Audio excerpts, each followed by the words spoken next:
എല്ലാവർക്കും welcome back to Chinnoos ചെറിപ്പിക്സ്. ഇന്ന് ഒരുപാട് റിക്വസ്റ്റ് വന്ന ഒരു വീഡിയോ ആണ്. ഒരു ലഞ്ച് മെനു ആണ്. വളരെ പെട്ടെന്ന് ആർക്ക് വേണമെങ്കിലും തയ്യാറാക്കി എടുക്കാൻ പറ്റുന്ന ഒരു ഊണിൻ്റെ റെസിപ്പിയാണ്. നമ്മളിതിൽ തേങ്ങയൊന്നും ഉപയോഗിക്കുന്നില്ല. എല്ലാവരുടെയും വീട്ടിലുള്ള വളരെ ചിലവ് കുറഞ്ഞ ഇത്രയും കാര്യങ്ങൾ കൊണ്ടിട്ടാണ് നമ്മൾ ഈ ഊണ് തയ്യാറാക്കി എടുക്കുന്നത്. അപ്പോൾ തനി നാടൻ രുചിയിലുള്ള ഈ ഊണ് നമുക്ക് എങ്ങനെയാണ് തയ്യാറാക്കുന്നത് എന്നുള്ളത് കാണാം.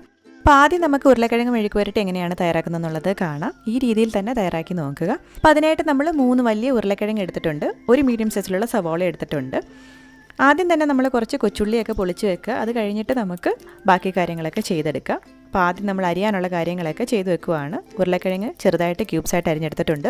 സവാളയുള്ളി ചെറുതായിട്ട് ഇതുപോലെ അരിഞ്ഞെടുത്തിട്ടുണ്ട്. ഇനി നമുക്കൊരു കടായിലോട്ട് എണ്ണ ഒഴിച്ചു കൊടുക്കാം.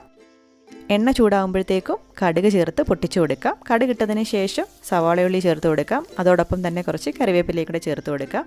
ഇത് ഇത്രയും ഉപ്പും ചേർത്ത് ഒരു ഗോൾഡൻ കളർ ആവുന്നത് വരെ നമുക്കൊന്ന് വഴറ്റിയെടുക്കണം. ഉള്ളിയൊക്കെ ഒന്ന് നിറം മാറി വരുമ്പോഴത്തേക്കും നമുക്കിതിലേക്ക് പൊടികൾ ചേർത്ത് കൊടുക്കാം. 1/2 ടീസ്പൂൺ മഞ്ഞൾപ്പൊടി, 1/4 ടീസ്പൂൺ ചില്ലി ഫ്ലേക്സ്. ഇത് രണ്ടും ചേർത്ത് കൊടുത്ത് നല്ലപോലെ ഒന്ന് വഴറ്റിയെടുക്കാം. ചില്ലി ഫ്ലേക്സിന് പകരം മുളക് പൊടി വേണമെങ്കിലും ചേർത്ത് കൊടുക്കാം. അതല്ലാന്നുണ്ടെങ്കിൽ വറ്റൽ മുളക് ഇതുപോലെ പൊടിച്ച് ചേർത്ത് കൊടുക്കാം.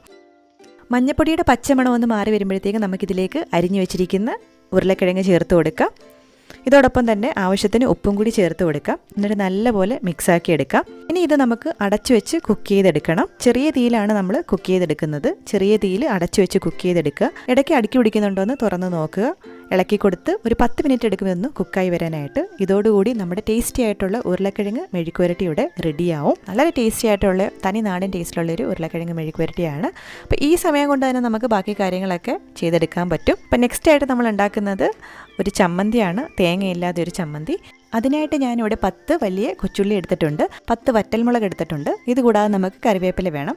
ഈ സമയത്ത് തന്നെ നിങ്ങൾ കുറച്ച് പിഴിപുളി 1 ടേബിൾ സ്പൂൺ വെള്ളത്തിൽ മാത്രം ഒന്ന് കുതിരാനായിട്ട് ഇട്ട് വെക്കുക. അപ്പോൾ ഇത് ഇത്രയും കൂടെ നമുക്കൊന്ന് ചതച്ചെടുക്കണം. ഞാനിന്നൊരു ചോപ്പറിലാണ് ചതച്ചെടുത്തിരിക്കുന്നത്. ഒന്ന് ചതച്ചതിന് ശേഷം നമുക്ക് പിഴിപുളിയും കൂടെ ചേർത്ത് ഒന്നുകൂടി ചതച്ചെടുക്കാം. നിങ്ങൾക്കിത് ഇടികല്ലിലും ചതച്ചെടുക്കാവുന്നതാണ്. ഇതിന് നമുക്കൊന്ന് മൂപ്പിച്ചെടുക്കാം. അതിനായിട്ട് ചെറിയൊരു കടായിലേക്ക് വെളിച്ചെണ്ണ ഒഴിച്ചു കൊടുക്കുക. ഇതിന് പകരം നിങ്ങൾക്ക് പച്ചയായിട്ട് ഉപയോഗിക്കാം. അങ്ങനെയാണെന്നുണ്ടെങ്കിൽ ഉപ്പും ചേർത്ത് വേണം ചതച്ചെടുക്കാനായിട്ട്. അതുപോലെ തന്നെ വറ്റൽമുളക് അതൊന്ന് ചുട്ടെടുത്തിട്ട് വേണം ഇത് ചതച്ചെടുക്കാനായിട്ട്. അപ്പോൾ വെളിച്ചെണ്ണ ചൂടാകുമ്പോൾ നമുക്കിതിലേക്ക് ചതച്ച് വെച്ചിരിക്കുന്ന ചമ്മന്തി ചേർത്ത് കൊടുക്കാം. ആവശ്യത്തിന് ഉപ്പ്, ആവശ്യത്തിനല്ല കുറച്ച് കൂടുതൽ ഉപ്പ് തന്നെ ചേർത്ത് കൊടുക്കുക. ലോ ഫ്ലെയിമിൽ ആ ഒരു വെള്ളമയം മാറേണ്ട വരെ നല്ല വിട്ട് ചെറിയൊരു ഡാർക്ക് കളർ ആവുന്നത് വരെ നമ്മളൊന്ന് മൂപ്പിച്ചെടുക്കുക. ഇതോടുകൂടി നല്ല എരിവും പുളിയും ഉപ്പും ഒക്കെയുള്ള നമ്മുടെ ചമ്മന്തി ഇവിടെ റെഡി ആയിട്ടുണ്ട്. ഇതൊരുപാടൊന്നും വേണ്ട, 1 ടീസ്പൂൺ മതി നമുക്ക് ചോറ് കഴിക്കാനായിട്ട്. ഇനി നമുക്ക് തേങ്ങയില്ലാത്ത പുളിശ്ശേരി തയ്യാറാക്കിയെടുക്കാം. അതിനായിട്ട് 6 കൊച്ചുള്ളി എടുത്തിട്ടുണ്ട്.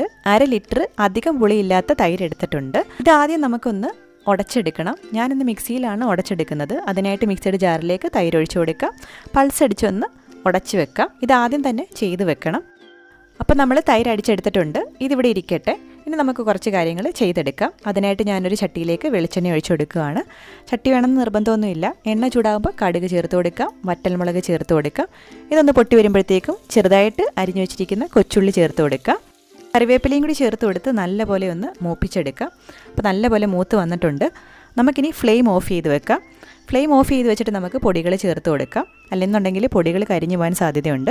1/2 ടീസ്പൂൺ മുളക് പൊടി, 1 നുള്ള് മഞ്ഞൾപ്പൊടി, 1 നുള്ള് ജീരകപ്പൊടി. ഇത് ഇത്രയും ചേർത്ത് നമുക്കൊന്ന് മൂപ്പിച്ചെടുക്കാം. ആ ഒരു ചട്ടിയുടെ ചൂടിൽ തന്നെ ഇത് മൂത്ത് കിട്ടും. അതുകൊണ്ടാണ് നമ്മൾ ഫ്ലെയിം ഓഫ് ചെയ്ത് വെക്കുന്നത്. ഇനി നമുക്കിതിലേക്ക് നേരത്തെ അടിച്ചു വെച്ചിരിക്കുന്ന തൈര് ചേർത്ത് കൊടുക്കാം. അതുപോലെ തന്നെ നമ്മുടെ ചാനൽ ആദ്യമായിട്ടാണ് കാണുന്നതെന്നുണ്ടെങ്കിൽ സബ്സ്ക്രൈബ് ചെയ്യാനായിട്ട് മടിക്കരുത്. ഇനി ഇത് ആവശ്യത്തിന് ലൂസാക്കി എടുക്കാനായിട്ട് നമുക്ക് മിക്സി കഴുകിയ വെള്ളം ചേർത്ത് കൊടുക്കാം. ഇനി ഫ്ലെയിം ഓൺ ചെയ്ത് വെച്ച് നല്ലപോലെ ഇളക്കി ഇത് മിക്സാക്കി എടുക്കണം. തൈര് തിളച്ചു പോകാതിരിക്കാനായിട്ട് പ്രത്യേകം ശ്രദ്ധിക്കുക. ഈ സമയത്ത് കുറച്ച് കറിവേപ്പിലയും ആവശ്യത്തിന് ഉപ്പും ചേർത്ത് നമുക്ക് മിക്സാക്കി എടുക്കാം. തൈര് തിളച്ചു പോകണമെന്നുണ്ടെങ്കിൽ കറി അങ്ങ് ലൂസായി പോകും. അതുപോലെ തന്നെ തൈര് പിരിഞ്ഞു പോകാനുള്ള സാധ്യതയുണ്ട്. അതുകൊണ്ടാണ് നമ്മൾ ഫ്ലെയിം ഏറ്റവും കുറച്ച് വെക്കാനായിട്ട് പറയുന്നത്. അതുപോലെ തന്നെ തേങ്ങ ഇല്ലാതെ ഉണ്ടാക്കുന്ന പുളിശ്ശേരി ആയതുകൊണ്ട് അധികം പുളിയില്ലാത്ത തൈര് വേണം നമ്മളിതിന് വേണ്ടിയിട്ട് എടുക്കാനായിട്ട്. അപ്പോൾ ആവശ്യത്തിനൊന്ന് ചൂടായി വരുമ്പോഴത്തേക്കും നമുക്ക് ഫ്ലെയിം ഓഫ് ചെയ്ത് വെക്കാം. അപ്പോൾ ഇതോടുകൂടി നമ്മുടെ ടേസ്റ്റി ആയിട്ടുള്ള തേങ്ങയില്ലാത്ത പുളിശ്ശേരി ഇവിടെ റെഡി ആയിട്ടുണ്ട്. ഇനി ഒരു കറിയും കൂടി ചെയ്യാനേ നമുക്ക് ബാക്കിയുള്ളൂ.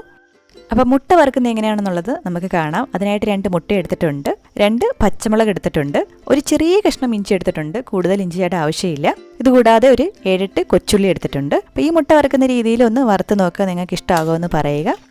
അപ്പോൾ അതിനായിട്ട് നമുക്ക് മുട്ട പൊട്ടിച്ചൊഴിക്കാം. ഇതിലേക്ക് നമുക്ക് ചെറുതായിട്ട് അരിഞ്ഞു വെച്ചിരിക്കുന്ന കൊച്ചുള്ളിയും പച്ചമുളകും കൊത്തി അരിഞ്ഞു വെച്ചിരിക്കുന്ന ഇഞ്ചിയും ചെറുതായിട്ട് അരിഞ്ഞു വെച്ചിരിക്കുന്ന ഇഞ്ചിയും ചേർത്ത് കൊടുക്കാം. കുറച്ച് കറിവേപ്പിലയും ആവശ്യത്തിന് ഉപ്പും ചേർത്ത് നല്ലപോലെ ഒരു ഫോർക്ക് വെച്ച് പത വരുന്നിട വരെ ഒന്ന് അടിച്ചെടുക്കാം. ഫോർക്ക് വെച്ച് അടിക്കുമ്പോൾ തന്നെ പെട്ടെന്ന് നമുക്ക് നല്ലപോലെ പതച്ച് കിട്ടും. ഇനി നമുക്കിത് വറുത്തെടുക്കണം. അതിനായിട്ടൊരു ഫ്രൈങ് പാനിൽ അടുപ്പത്തേക്ക് വെക്കാം. കുറച്ച് വെളിച്ചെണ്ണ ഒഴിച്ചു കൊടുക്കുക. ഒരുപാട് എണ്ണയുടെ ഒന്നും ആവശ്യമില്ല. പാൻ നല്ലപോലെ ചൂടാവുന്നിട വരെ ഒന്ന് വെയിറ്റ് ചെയ്യുക. ഇനി നമുക്ക് അടിച്ചു വെച്ചിരിക്കുന്ന മുട്ട ചേർത്ത് കൊടുക്കാം. ഫ്ലെയിം ഏറ്റവും കുറച്ച് വെച്ചിട്ട് ഒന്ന് അടച്ചു വെച്ച് നമുക്കിത് കുക്ക് ചെയ്യാം. നല്ല പഞ്ഞി പോലത്തെ മുട്ട വറുത്ത ഉണ്ടാക്കുന്നതിനുള്ളതാണ് ഈ പറയുന്നത്. അപ്പോൾ ആ ഒരു വെള്ളമയമൊക്കെ പോയി ഒന്ന് കുക്കായി വരുമ്പോൾ നമുക്കിത് തുറക്കണം. എൻ്റെ ഫ്ലെയിം ഓഫായി പോയി എന്നുള്ള കാര്യം അപ്പോഴാണ് കേട്ടോ ഞാൻ അറിയുന്നത്. കുറച്ച് വെച്ചപ്പോൾ അത് ഓഫായി പോയായിരുന്നു. അപ്പോൾ ഞാൻ ഒന്നുകൂടി ഇത് കത്തിച്ചിട്ട് ഒന്നുകൂടി ഇത് വെച്ചിരിക്കുവാണ്. അപ്പോൾ നല്ലപോലെ ഇതുപോലെ വെള്ളമയമൊക്കെ പോയി കഴിയുമ്പോൾ നമുക്കിത് തിരിച്ചിടാം. തിരിച്ചിട്ടതിന് ശേഷം നമ്മൾ ഫ്ലെയിം ഏറ്റവും കൂട്ടി വെക്കണം. അപ്പോഴത്തേക്ക് ഇതിങ്ങനെ പൊങ്ങി വരും. നേരത്തെ ആ ഒരു ഫ്ലെയിം കുറേ നേരം ഓഫായിരുന്നതുകൊണ്ട് ഇന്ന് ഇത്രയും പൊങ്ങി വന്നിട്ടില്ല. ഞാൻ അടുത്ത പ്രാവശ്യം ഒന്നുകൂടെ കാണിച്ചു തരാം. അപ്പോൾ എല്ലാവരും പറയുന്നതാണ് നല്ല പഞ്ഞി പോലത്തെ മുട്ട വറുത്തയാണല്ലോ എന്ന്. അപ്പോൾ ഇങ്ങനെ നിങ്ങളൊന്ന് തയ്യാറാക്കി നോക്കുക. അപ്പോൾ ഇത്രയായപ്പോഴത്തേക്കും തനി നാടൻ രുചിയിലുള്ള ഊണ് ഇവിടെ റെഡി ആയിട്ടുണ്ട്. കുറച്ച് കടുമാങ്ങ അച്ചാറോടെ വിളമ്പുന്നുണ്ട്. അതിൻ്റെ റെസിപ്പി ഞാൻ ഇതിന് മുന്നേ ഈ മാസം തന്നെ അപ്ലോഡ് ചെയ്തിട്ടുണ്ടായിരുന്നു. ലിങ്ക് ഞാൻ ഡിസ്ക്രിപ്ഷൻ ബോക്സിൽ കൊടുക്കാം. വളരെ എളുപ്പത്തിൽ ആർക്ക് വേണമെങ്കിലും തയ്യാറാക്കി എടുക്കാൻ പറ്റുന്ന ഒരു കടുമാങ്ങ അച്ചാറാണ്. അപ്പോൾ എല്ലാവരും ഈ ഊണ് ഈ രീതിയിൽ തന്നെ ഒന്ന് തയ്യാറാക്കി നോക്കുക. ഇഷ്ടമായിട്ടുണ്ടെങ്കിൽ കമൻറ്റ് ചെയ്ത് അറിയിക്കുക. അഭിപ്രായങ്ങളും നിർദ്ദേശങ്ങളും ഒക്കെ കമൻറ്റ് ചെയ്ത് അറിയിക്കുക. അതുപോലെ തന്നെ നമ്മുടെ ചാനൽ ആദ്യമായിട്ട് കാണുന്നുണ്ടെങ്കിൽ സബ്സ്ക്രൈബ് ചെയ്യാനായിട്ട് മടിക്കരുത്. ആ സൈഡിൽ കാണുന്ന ബെല്ലൈക്കൺ കൂടി ക്ലിക്ക് ചെയ്യണമെന്നുണ്ടെങ്കിൽ പുതിയ വീഡിയോസ് ഇടുമ്പോൾ നോട്ടിഫിക്കേഷൻസ് ആയിട്ട് കിട്ടിക്കോളും. പുതിയ റെസിപ്പി വീഡിയോ അല്ലെങ്കിൽ വ്ലോഗുമായിട്ട് നമുക്ക് വീണ്ടും കാണാം. അതുവരേക്കും ബൈ.